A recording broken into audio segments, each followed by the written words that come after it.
But when you print out the HTML version, it will not probably print out exactly the same because HTML cannot store something like the border of a page and stuff like that. That will be lost. But the content will still be there. If you have graphics, the graphics would still be there as well. Okay. So what I'm going to do right now is to give you, quote-unquote, an assignment, and I can show you what you can do with this, quote-unquote, assignment to practice your HTML skills, okay, to learn something about HTML. So I will just, make sure that you understand this is not an assignment, HTML practice, or sandbox. I'll call it HTML sandbox, okay? When I was driving on my way here, I was tempted to say, this is your playpen, but I didn't, but I thought, that may be going a little bit too far, so I'll just call this a sandbox. And there won't be any available from or due date because it is not an assignment. There's no grade, no points associated with it. So it's entirely for your benefit to basically give it a try, test it, and see whether you like it or not. So you definitely can resubmit if you want to. Since there's nothing to turn in, there's no late assignment anyway. So I can turn on all these things. It won't do a single thing. And here is the assignment itself. So, did I forget something? Oh, this is an HTML editing sandbox. Now, then you would think, well, how is this going to help me? In other words, if I want to understand HTML documents, how is this little assignment going to help me? Because it seems like it is just, allowing me to enter something that I can turn in. So why is it going to help? Let me log in as a student first, and then I can go to this particular assignment. It is in topic 2, and I click here, not an assignment, HTML sandbox. And this is what you would see as well. Okay, when you log in the first time, you will see something exactly like that. So what you need to do is to click Edit My Submission. Because there's no submission at this point, there's nothing to display yet. The moment you click Edit My Submission, you will see this particular interface. Now remember, this only works on certain browsers. If you use Firefox or Internet Explorer, you should be fine. On the other hand, if you try to do this on a cell phone, it may or may not work. Yes? Certain Internet Explorers do not actually let you get into Moodle. I think it's the later versions. IE8, would not. They have a security feature, and for some reason, if you ask IE8 and say, is this website bad? It will say it's no. The website is clean. But at the same time, it will refuse to store cookies related to, from someprofs.org, which is the reason why you cannot authenticate, because the authentication actually went through, except the browser does not keep track of the cookie that gives you the illusion of a session. So, it is probably best if you have access to Firefox, use Firefox with Moodle. I mean, that's the safest way to do it. But getting back to the HTML editor, this part here may or may not work on your cell phone because most cell phones use a web browser called WebKit. And WebKit is not entirely compatible with Firefox or IE8 from the perspective of JavaScript. This is all implemented by JavaScript. So when you do something like this, make sure you're using Firefox, Internet Explorer, or Opera. I think Opera works fine as well. Or Chrome. Chrome should work as well. I'm not sure because Chrome does not report itself as a Gecko engine, so that may not work. Firefox for sure will work. Chrome should? Okay. So you have no problem getting into the HTML editor? All right, good, thanks. Okay, so are there any questions? But Tag, I don't have Firefox. Just download it. But I don't have admin access to the computer that I'll be using. Get a portable app, okay? So you guys have all the answers already. Very good, okay. Okay, what you're supposed to do here is to do something, okay? Well, there are all these tools. Remember, look at all these tools here. Do you know how to use a word processor? Okay, for the most part, right? You can change the font, you can change the spacing, you can use the bullet points or the numbered, list. You can change the indentation, change the color of the text. change the color of the background. In this case, you can also insert hyperlinks and all kinds of cool stuff. You can put images into your HTML page. So this is not exactly a full-blown word processor, but it does allow you to do a lot of fun stuff that you might want to do with a web page. Okay, so I'll just do something really simple here. I'm going to write a little article. This is a test. Text class is very boring.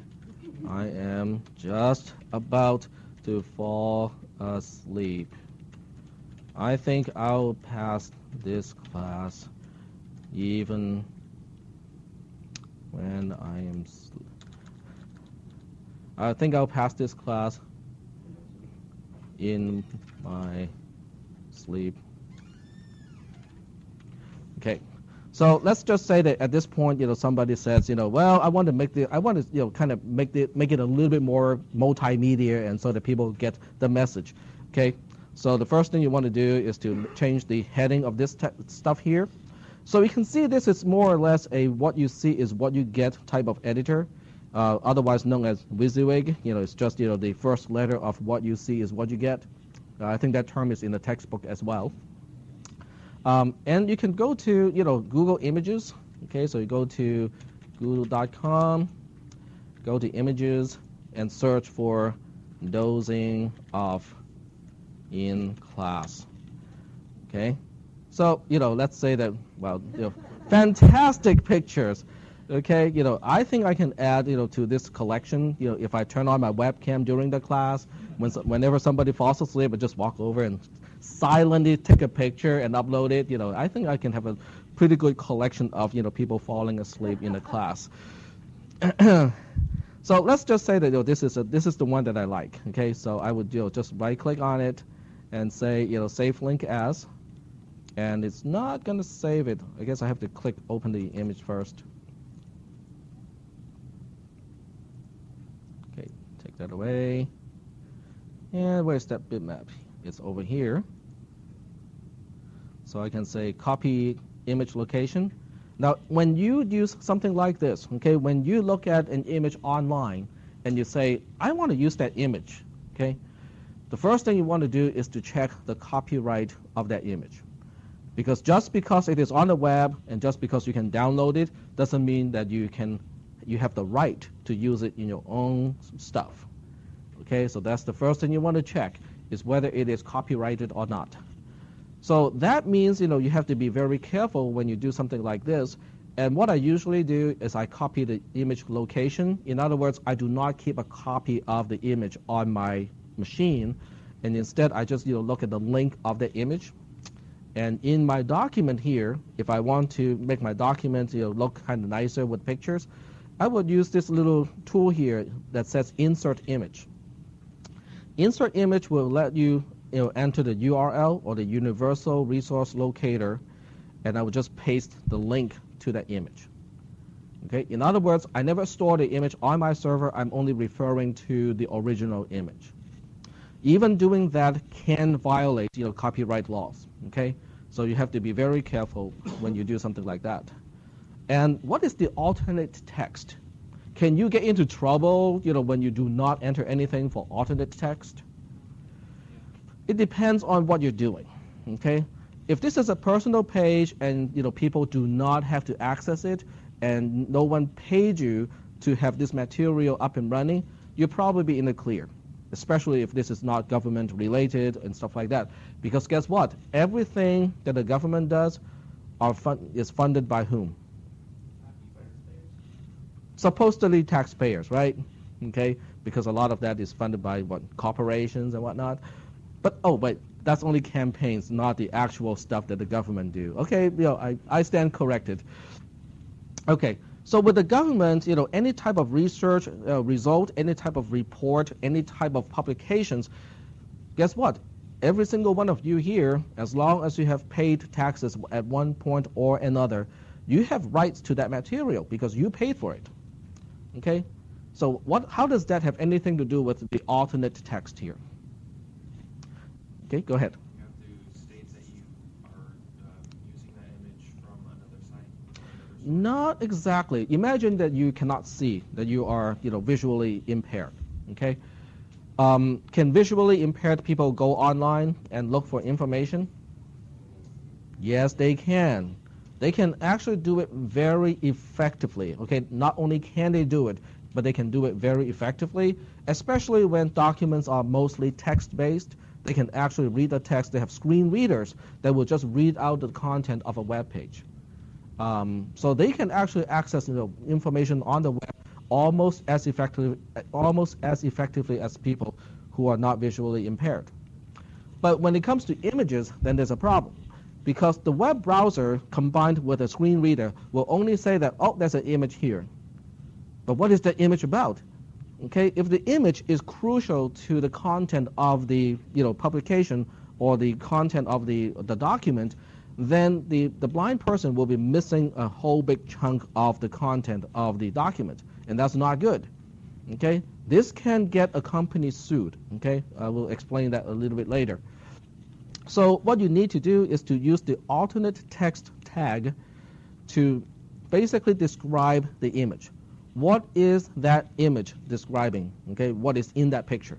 So in this case, we'll say that this is a photograph of a student dozing off in a class. Okay, so if you look at this entire sentence, it does kind of describe, the picture itself. It does not have the details like, this is a, male student and the color of its t-shirt is blah, blah, blah. But the essence of the picture is captured, okay, as far as in the context of this particular document, this is almost just as good as the picture itself to someone who cannot see. Okay, so the rest you can do, you can just play with this, the alignment stuff. This is the baseline, but you can also change the alignment. You can have a border if you want to. You can basically use a border like a thickness of 1 and spacing and all kinds of stuff like that. I'll just make it really simple for the time being. I just click OK. So now I have this little bitmap, included in my document. Okay, so once again, this editor is what you see is what you get. And I'm creating an HTML document in the process. Are we okay so far? Okay. You can probably go out and buy, Adobe CS5, Creative Suite 5, which includes Dreamweaver, which is a big, huge product for creating your website and web pages. But that's 1, expensive. 2, it takes up a lot of resources on your hard drive. And 3, they do not come in a portable version, which means you cannot install it on a thumb drive and take it with you everywhere. This one is easy. Anywhere you can access Moodle, you can go back and play with it. Okay? So you can keep doing this, experiment with all these different features and say, this is a research of how many people doze off how often for how long in Dr. Tech's classes. Okay, let's just say that somebody did a study, okay, and they have all the hard numbers, like on the average 1/3 of the Tech's class will fall asleep within 10 minutes of the class. And they stay unconscious for the rest of the class also until the class is over. Okay, so but you can link to the report. Okay, so what you do is you can link and say this is our research. So my typical way of putting a link is this, or that, is the hyperlink itself. So I would use this as a hyperlink, and the way you do it is you highlight the text that will become the hyperlink, and then you click the little link here. This is not a lock, this is actually a link, and it will ask you about the same thing as last time, except this time you can enter the URL. Okay, so you can go to like http:// let's say ratemyprofessors.com/my name/ dose of statistics or something along that line, whatever. I'm just making it up. And then you can go to title and describe what that